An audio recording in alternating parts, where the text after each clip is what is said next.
chapitre 6. Les fils des prophètes dirent à Élisée, « Voici, le lieu où nous sommes assis devant toi est trop étroit pour nous. Allons jusqu'au Jourdain.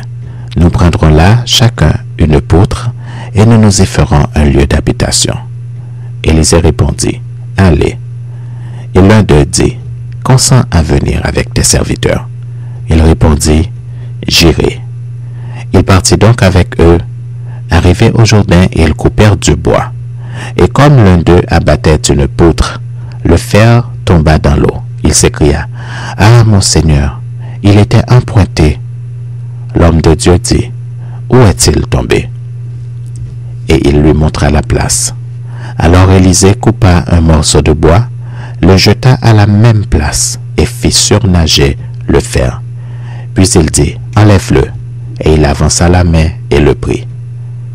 Le roi de Syrie était en guerre avec Israël. Et dans un conseil qu'il tint avec ses serviteurs, il dit, « Mon camp sera dans un tel lieu. » Mais l'homme de Dieu fit dire au roi d'Israël, « Garde-toi de passer dans ce lieu, car les Syriens y descendent. » Et le roi d'Israël envoya des gens pour s'y tenir en observation vers le lieu que lui avait mentionné et signalé l'homme de Dieu. Cela arriva non pas une fois ni deux fois. Le roi de Syrie en eut le cœur agité. Il appela ses serviteurs et leur dit, « Ne voulez-vous pas me déclarer lequel de nous est pour le roi d'Israël? » L'un de ses serviteurs répondit, « Personne, ô roi mon Seigneur.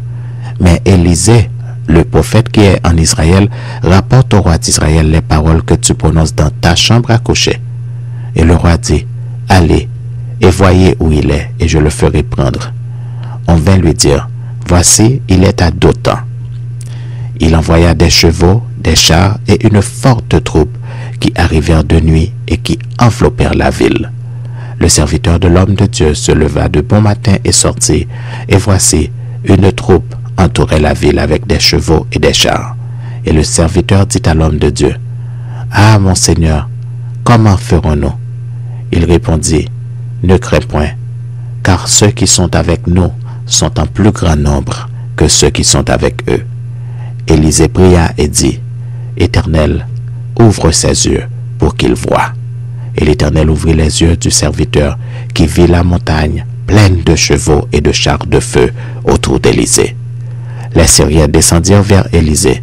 Il adressa alors cette prière à l'Éternel. « Daigne frapper d'aveuglement cette nation. » Et l'Éternel les frappa d'aveuglement selon la parole d'Élisée.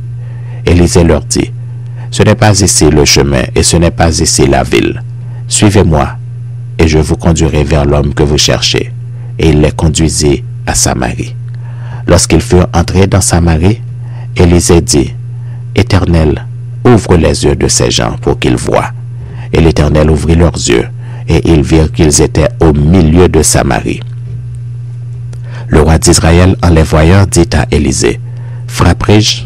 Frapperai-je, mon père? » « Tu ne frapperas point, répondit Élisée. « Est-ce que tu frappes ceux que tu fais prisonniers avec ton épée et avec ton arc?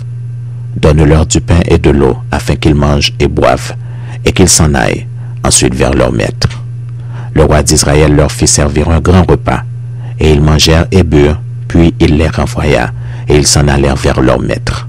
Et les troupes des Syriens ne revinrent plus sur le territoire d'Israël. Après cela, Ben-Hadad, roi de Syrie, ayant assemblé toute son armée, monta et assiégea Samarie. Il y eut une grande famine dans Samarie, et ils lacérèrent tellement qu'une tête d'âne valait 80 sicles d'argent, et le quart d'un cab de fiente de pigeon 5 sicles d'argent. Et comme le roi passait sur la muraille, une femme lui cria, « Sauve-moi, ô roi, mon Seigneur. » Il répondit, « Si l'Éternel ne te sauve pas, avec quoi te sauverai-je? Avec le produit de l'air ou du pressoir? » Et le roi lui dit, « Qu'as-tu? » Elle répondit, « Cette femme-là m'a dit, donne ton fils, nous le mangerons aujourd'hui, et demain nous mangerons mon fils. Nous avons fait cuire mon fils et nous l'avons mangé. Et le jour suivant, je lui ai dit, donne ton fils et nous le mangerons. Mais elle a caché son fils. » Lorsque le roi entendit les paroles de cette femme, il déchira ses vêtements en passant sur la muraille, et le peuple vit qu'il avait en dedans un sac sur son corps.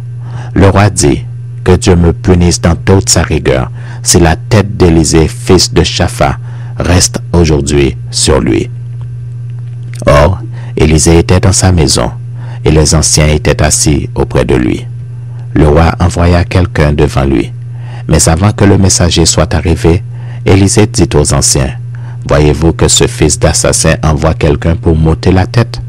Écoutez, quand le messager viendra, fermez la porte et repoussez-le avec la porte. Le bruit des pas de son maître ne se fait-il pas entendre derrière lui? » Il leur parlait encore, et déjà le messager était descendu vers lui et disait, « Voici, ce mal vient de l'Éternel. Qu'ai-je à espérer encore de l'Éternel? »